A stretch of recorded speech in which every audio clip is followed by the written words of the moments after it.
무슨 일을 하든지 혼자 하는 것보다는 둘보다는 셋보다는 더 많은 사람들이 함께 일할 때 훨씬 더 효과가 있는 것을 우리는 여러 가지 경험을 통해서 알 수가 있습니다. 전도서 4장 12절 말씀에 보면 이렇게 말씀하고 있습니다. 한 사람이면 패하거니와 두 사람이면 맞설 수 있나니 세 겹질은 쉽게 끊어지지 아니하느니라.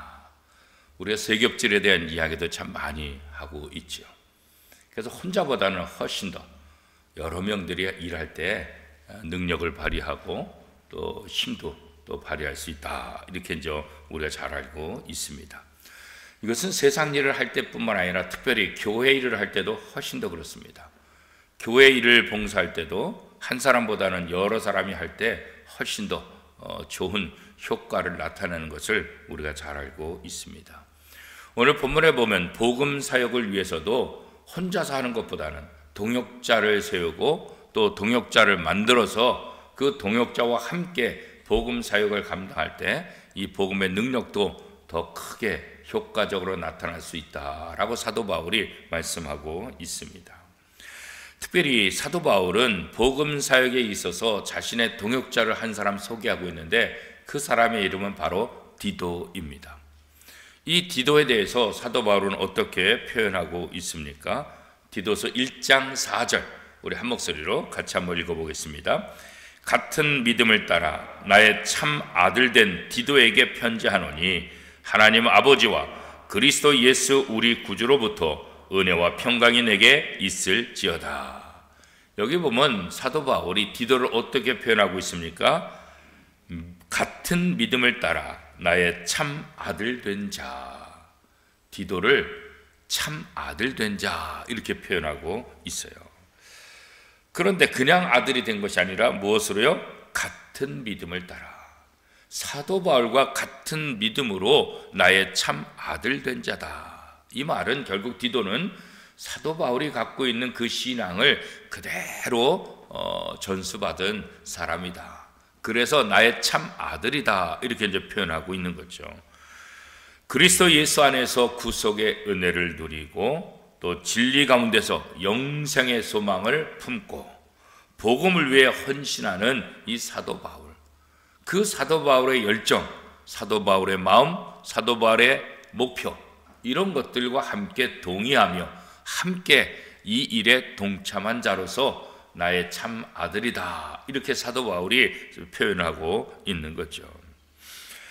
믿음 안에서 참 아들 된 자 이렇게 표현하고 있는데 이 표현을 사도 바울이 디도 말고 또 다른 사람에게도 동일하게 표현했어요. 그 사람은 누구냐면 바로 디모데입니다. 디모데전서 1장 2절 말씀에 보면 믿음 안에서 참 아들 된 디모데에게 편지하노니 하나님 아버지와 그리스도 예수 우리 구주로부터 은혜와 긍휼과 평강이 내게 있을지어다. 이 디도에게 한 말과 디모데에게 한 말이 거의 똑같아요. 그죠? 글자도 거의 똑같아요. 디도와 디모데를 참 아들로 표현한 것은 이 디도와 디모데 둘 다 어때요? 사도 바울의 제자로서 복음의 전도자로서 사도 바울의 모든 사역에 있어서 동역자 역할을 아주 잘 감당한 사람. 그래서 이 디도와 디모데를 나의 참 아들 된 자 이렇게 이제 표현하고 있는 거죠. 에베소서 4장 13절 말씀에 보면 우리가 다 하나님의 아들을 믿는 것과 아는 일에 하나가 되어 온전한 사람을 이루어 이 말씀처럼 사도 바울은 디도와 또 디모데를 영적으로 하나가 되게 하는 그런 훈련들을 시켰기 때문에 이 디도와 디모데를 참 아들이다 이렇게 이제 표현하는 거죠. 사도 바울은 자신의 동역자인 이 디도들 오늘 본문 1장 5절 말씀에 보면 이렇게 말하고 있죠. 내가 너를 그레데에 남겨둔 이유는 남은 일을 정리하고 내가 명한 대로 각 성의 장로들을 세우게 하려 함이라. 사도 바울은 자신의 참 아들 된 동역자 이 디도를 왜 그레데에 남겨주고 본인이 먼저 떠났을까? 이왕이면 동역자니까 함께 가야 되는데 왜 그레데에 디도를 남겨뒀을까? 그 이유는 뭐예요? 그 그레데에서 일꾼들을 세우라. 복음을 위해서 일할 일꾼들을 세우는 것, 그것이 내가 너에게 맡겨준 사명이다. 그래서 디도는 그레데에 남아서 사도 바울의 복음을 위해서 함께 동역할 수 있는 사람들을 세우고 훈련시키는 그런 일들을 감당하게 되죠. 오늘 교회 안에서도 마찬가지예요. 교회에 직분을 주는 이유는 명예를 위해서 주는 게 아니에요. 그 사람을 존중하기 때문에 주는 것도 아니에요. 교회 안에 주어진 모든 직분은 그 목적이 하나인데, 그 목적은 무엇입니까? 복음을 위해서, 하나님을 위해서, 교회를 위해서 동역자 정신을 가지고 하나님 앞에 영광 돌리는 삶을 살아라. 목사도 마찬가지고, 장로님도 마찬가지고, 안수집사님도 마찬가지고, 권사님들, 서리집사님들, 또 구역장들, 모든 교회 안에서 주어진 직분들은 다 동일한 의미를 갖고 있는 거예요. 복음의 동역자로 하나님 나라 복음을 전하는 데 있어서 동역자 역할을 해야 된다. 그렇지 않으면 그 직분의 의미는 아무런 의미가 없어요. 목사가 하나님 나라 복음의 동역자가 되지 않으면 무슨 목사 의미가 있겠어요? 장로님들이, 안수집사님들이, 권사님들이, 서리집사님들이, 교회 안에 주어진 이 직분들은 복음의 동역자로 하나님께서 세워주신 것이지 세상의 무엇을 위해서, 세상의 다른 목적을 위해서 세워진 것이 전혀 아니라는 거죠. 예수님도 공생애를 통해서 12명의 제자를 집중적으로 훈련시킨 것을 우리가 잘 알고 있잖아요. 예수님께서 12제자를 왜 집중적으로 훈련시켰어요? 그들이 똑똑하니까? 그들이 예수님의 마음에 드니까? 그렇지 않아요. 그들을 집중적으로 훈련시킨 이유는 예수 그리스도의 사역을 그들에게 맡기기 위함이죠. 사도 바울도 디모데전서 3장을 통해서 쭉 설명한 것처럼 이 복음의 동역자를 세우는 것, 이것이 사도 바울의 사명이기도 하고, 이 사명을 잘 감당을 통해서 사도 바울 이후에 사도 바울이 전했던 복음에 대해서 이 사명을 같이 할 수 있는 사람들, 그런 사람들을 세우는 것, 그것이 바로 자신의 또 다른 사명 중에 하나다, 이렇게 이제 말씀하고 있죠. 에베소서 4장 2절에 보면 교회 안에 직분을 준 이유가 무엇인지를 얘기하고 있죠. 성도를 온전하게 하여 봉사의 일을 하게 하며 그리스도의 몸을 세우기 위하여. 그래요. 교회 일꾼을 세우는 것은 다른 것 아니에요. 교회 지도자를 두는 것은 다른 것 아니에요. 성도들을 온전하게 해서 뭐 하라고요? 봉사일을 하라고.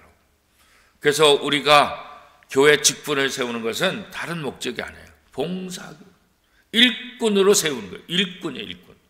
일하기 위해서, 교회를 위해서, 하나님의 나라를 위해서, 복음을 위해서 일하도록 일꾼들을 세우는 거예요. 이것을 통해서 가장 중요한 목적은 뭐예요? 그리스도의 몸을 세우기 위함이다, 그런 거죠. 그래서 교회가 지속적으로 말씀을 양육하고 다양한 훈련을 하는 이유는 다른 것 없어요.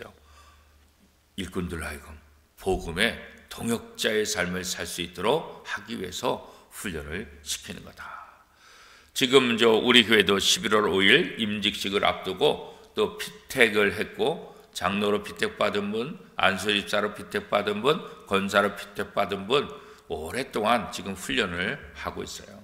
물론 개별적으로 보면 이미 신앙생활 잘 하시고 또 모든 사람들에게 많은 본을 보이니까 성도들의 기도 속에서 투표로 이분들을 우리 교회 일꾼으로 세웠으면 좋겠다. 어떻게 보면 더 이상 훈련이 필요 없을 그럴 분들이 있지만, 그럼에도 불구하고 이 과정을 통해서 훈련을 시키는 거예요. 때로는 훈련 받는 게 피곤할 수 있어요. 힘들 수 있어요. 이렇게까지 해야 되나? 나 지금까지 신앙생활 잘했는데. 물론 그럴 수 있어요. 그러나 하나님의 일꾼으로, 교회의 일꾼으로 부름받았고 그 사명을 감당하기 위해서 또 훈련하는 거예요. 훈련 자체가 피곤하지 않으면 훈련이 아니죠. 훈련 자체가 힘들지 않으면 그건 훈련 아니에요. 그냥 소풍이라 그러지. 힘들지만 그 훈련들을 통해서 내가 어떻게 쓰임받아야 될지, 내가 교회 앞에, 하나님 앞에 어떤 역할을 해야 될지 다시 한번 고민하고 기도하고 결단하게끔 하는 것. 그래서 훈련이 필요한 거죠. 예수님도 그래서 12제자를 훈련시킨 거고, 사도 바울도 많은 제자들을 양육하며 복음의 동역자로 세워나가는 것을 우리가 볼 수가 있습니다. 예수님께서 승천하실 때 제자들에게 어떻게 말씀하셨어요? 다른 것 아니에요. 복음 전파와 말씀 양육, 이 두 가지를 지상 명령으로 위임해 주신 것을 우리가 잘 알잖아요. 어디에 나와 있습니까? 마태복음 28장 19절 20절. 마태복음 마지막에 보면 이렇게 말하고 있죠. 그러므로 너희는 가서 모든 민족을 제자로 삼아 아버지와 아들과 성령의 이름으로 세례를 베풀고 내가 너희에게 분부한 모든 것을 가르쳐 지키게 하라. 볼지어다 내가 세상 끝날까지 너희와 항상 함께 있으리라 하시니라. 그러니까 제자들을 양육해서 예수님께서 십자가에 못 박혀 돌아가시고 3일 만에 부활하시고, 그리고 부활하신 몸으로 제자들을 만나시고 또 다른 훈련을 하시고 그 다음에 승천하시잖아요. 승천을 하시면서 제자들에게 마지막으로 부탁한 건 다른 것 아니에요. 복음 전파. 그리고 복음 전파한 그 사람들을 말씀으로 잘 양육해서 온전한 일꾼으로 세워라. 이 두 가지를 예수님께서 제자들에게 맡기신 것을 보게 되죠. 그렇기 때문에 사도 바울도 예수님이 주신 이 말씀, 이것은 특정한 어떤 누구에게 있는 것이 아니라 하나님을 믿는 모든 사람들에게 부여하신 사명이다. 목사 입장에서도 성도들을 잘 훈련시켜서 하나님의 일꾼이 되게 하는 거고, 여러분들도 또 여러분의 구역 식구들, 여러분들의 또 주변 사람들, 여러분의 자녀들, 나를 통해서 내 주변에 있는 사람들이 복음의 동역자로 조금씩 세워져 나가는 것. 그것이 바로 하나님께서 우리에게 주신 사명이다. 예수님께서 제자들에게, 사도 바울이 자신의 제자들에게 주신 것처럼 오늘 우리에게도 그런 사명이 동일하게 주어졌다. 그래서 사도 바울은 이 하나님의 일꾼, 복음의 동역자가 되는 사람들에 대한 자격을 이야기하고 있죠. 자, 디도서 1장 6절에서 8절까지 말씀 우리 한 목소리로 같이 한번 읽겠습니다. 책망할 것이 없고 한 아내의 남편이며 방탕하다는 비난을 받거나 불순종하는 일이 없는 믿는 자녀를 둔 자라야 할지라. 감독은 하나님의 청지기로서 책망할 것이 없고 제 고집대로 하지 아니하며 급히 분내지 아니하며 술을 즐기지 아니하며 구타하지 아니하며 더러운 이득을 탐하지 아니하며 오직 나그네를 대접하며 선행을 좋아하며 신중하며 의로우며 거룩하며 절제하며. 자, 이 모든 과정들을 보면 교회에서 일꾼들을 세우는데 그 자격은 뭐냐? 다른 것 없어요. 깨끗한 양심과 본이 되는 행실. 교회 일꾼으로 부름받은 사람들이 깨끗하지 않으면, 본인이 되지 않으면 교회 일꾼으로서 하나님께 영광을 돌리지 못하고 오히려 세상 사람들에게 손가락질을 당할 수 있다. 그렇기 때문에 교회의 일꾼으로 부름받은 사람들은 깨끗한 양심과 본을 보이는 그런 삶을 살아야 된다. 오늘 안수 집사님들 주간에서 온 가족 새벽 기도를 하고 있는데, 우리 안수 집사님들이 정말 성도들 앞에, 또 가족들 앞에, 자녀들 앞에, 또 세상의 직장과 또 만나는 사람들 앞에 다른 것 없어요. 오늘 말씀처럼 깨끗한 양심과 본을 보이는 것. 우리 안수 집사님들이 그런 역할들을 잘 감당하고, 또 우리 워미덕교회 성도들이 그런 역할을 잘 감당할 때 우리를 통해서 하나님 앞에 나오는 사람들이 점점 많아지게 될 것이다. 그런 거죠. 왜 교회의 일꾼으로 부름받은 사람들이 깨끗한 양심과 본을 보이는 삶을 살아야 될까? 그렇지 않으면 우리가 전하는 복음에 신빙성이 없는 거예요. 우리가 깨끗한 양심과 본을 보이는 삶을 살 때 우리가 전하는 복음에 대해서도 다른 사람들이 관심을 갖고 신뢰하게 되는데, 우리가 신뢰받지 못하면 우리가 전하는 복음도 그 사람들에게 아무런 영향력을 끼치지 않게 된다는 거예요. 그렇기 때문에 책망할 것이 없는 깨끗한 양심과 본을 보이는 삶을 교회 지도자들이 살아야 된다. 그래야만 그들을 통해서 복음이 온전히 선포될 수 있다.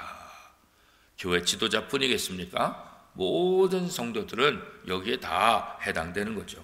그래서 디도서 1장 9절 말씀 우리 한 목소리로 같이 한번 읽겠습니다. 믿은 말씀의 가르침을 그대로 지켜야 하리니 이는 능히 바른 교훈으로 권면하고 거슬러 말하는 자들을 책망하게 하려 함이라. 깨끗한 양심과 본이 되는 삶을 살아야 남들이 잘못했을 때 왜 그렇게 사니? 그 잘못된 삶은 살면 안 되지. 이렇게 야단치고 타이르고 교훈할 수 있는 거지. 내가 그 역할을 하지 못하면 뭐라 그랬어요? 당신이나 잘하세요. 똥 묻은 개하고 겨 묻은 개 뭐라 합니까? 이런 소리밖에 돌아오지 않는다. 우리가 다른 사람들을 양육하고 다른 사람을 가르치고 다른 사람들을 훈련시키기 위해서 우리에게 필요한 것, 특별히 교회 지도자들과 교회 성도들에게 필요한 것은 뭐냐? 깨끗한 양심과 본을 보이는 삶이다. 우리의 구성원들 속에서, 우리가 속한 공동체 속에서 이 역할을 잘 감당해야 된다는 거예요. 그럼 우리가 깨끗한 양심과 본을 보이는 삶을 살기 위해서 우리가 어떻게 해야 될까?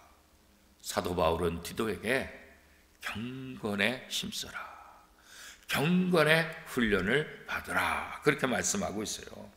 디모데전서 4장 7절 말씀에 보면 망령되고 허탄한 신화를 버리고 경건에 이르도록 내 자신을 연단하라.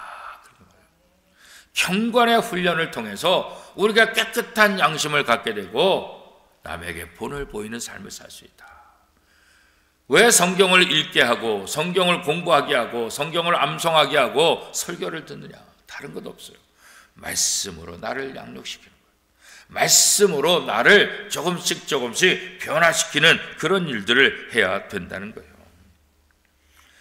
바울과 디도와 같이 우리가 복음과 하나님의 나라에 대한 열정과 헌신으로 교회 안에서 이렇게 경건의 훈련을 힘쓴다고 한다면 우리도 바울과 디도가 복음의 좋은 동역자로서 바울이 디모데를 향해서 단순히 동역자 이상을 뛰어넘어서 나의 참 아들 된 자라고 말한 것처럼 우리 원미동교회 모든 성도들이 서로에게 이렇게 믿음의 관계 속에서 좋은 동역자가 되고 또 우리의 후배들, 우리의 자녀들을 바라보면서 믿음의 참된 자, 믿음의 참 아들 된 자 이렇게 고백할 수 있도록 그런 좋은 관계를 이루어가는 것, 그것이 바로 교회 공동체에 있어서 굉장히 중요한 역할을 감당하는 거예요. 어른 세대들은 자녀 세대, 그 다음 세대들에게 또 먼저 믿은 사람들은 나중에 믿은 사람들에게 그런 본을 보이는 삶을 통해서 저절로 사람들을 훈련시키는 거죠. 그 훈련이 말을 통해서만, 시간을 정해서만 훈련시키는 게 아니에요. 예수님께서 제자들을 훈련시킬 때, 야, 오늘부터 3박 4일 수련회다. 자, 첫째 시간은 이거고, 둘째 시간은 이거고, 셋째 시간은 이거다. 그렇게 훈련하지 않았어요. 그죠? 제자들과 함께 동고동락하면서 본을 보이면서 제자들을 훈련시켰다. 이 교회 공동체가 그런 면에서 중요한 거예요. 특별한 시간을 갖지 않는다 할지라도 교회 공동체를 통해서 함께 예배하고 함께 헌신하고 함께 교제하는 그 모습을 통해서 아하, 신앙생활이 이렇게 하는 거구나. 아하, 믿음이라는 것은 이런 거구나. 다른 사람에게 좋은 본을 보여야 된다는 것은 바로 이런 것을 말하는구나. 말로 훈련이 아니라 눈에 보이는 생활로, 삶으로 훈련되는 것. 이게 교회 공동체에 있어서 굉장히 중요한 모습이죠. 마태복음 12장 50절에 보면 예수님께서 이렇게 말씀하시죠. 누구든지 하늘에 계신 내 아버지의 뜻대로 하는 자가 내 형제 자매요 어머니라. 물론 우리의 육체의 혈연 관계 이거 굉장히 중요해요. 그러나 예수님은 육체의 혈연 관계보다 더 중요한 영적인 관계를 더 소중히 여깁니다. 누가 내 형제고 누가 내 어머니냐. 혈연 관계 때문에 가족의 관계를 갖는 것, 이것보다도 더 뛰어난 것은 예수 그리스도를 통해서, 복음을 통해서 영적인 가족이 됐다는 거잖아요. 우리 원미동교가 그런 면에서 혈연으로 만들어진 가족 공동체보다 더 소중한 공동체, 영적인 공동체, 원미동교회라는 공동체, 이것은 굉장히 중요하죠. 사실 실제적으로 보면 우리 친척들을 1년에 몇 번 만나요, 그죠? 그러나 교인들은 매주마다 만났잖아요. 매주마다 만나요. 새벽에도 만나고 수요일도 만나고 금요일도 만나고, 그렇죠? 또 이런저런 모습을 통해서 만나고. 사실 보면 교회 공동체는 우리가 세상에 있는 가족 공동체보다도 훨씬 더 많이 만나고 훨씬 더 가깝게 삶을 살 수가 있지요. 그래서 사도 바울은 바로 이런 영적인 공동체, 혈연 관계보다도 이 예수 그리스도를 통해서 영적인 공동체를 이룬 것, 이게 얼마나 소중하고 얼마나 중요한지를 우리에게 다시 한번 이야기하고 있는 거예요. 그런 면에서 디도를 나의 참 아들 된 자, 이렇게 표현하고 있는 거죠. 이 정도로 복음 사역에 있어서 동역자로서 디도를 신뢰하고 있다는 거죠. 우리가 서로를 신뢰하면서 원미동 교회 공동체를 통해서 복음을 위해서 힘쓰고 애쓰는 우리 안수리 사람들, 우리 모든 성도가 될 수 있기를 축복합니다. 10월 한 달 동안 무엇보다도 복음의 동역자로서 이 삶을 살아가는 복된 10월이 되기를 축복합니다.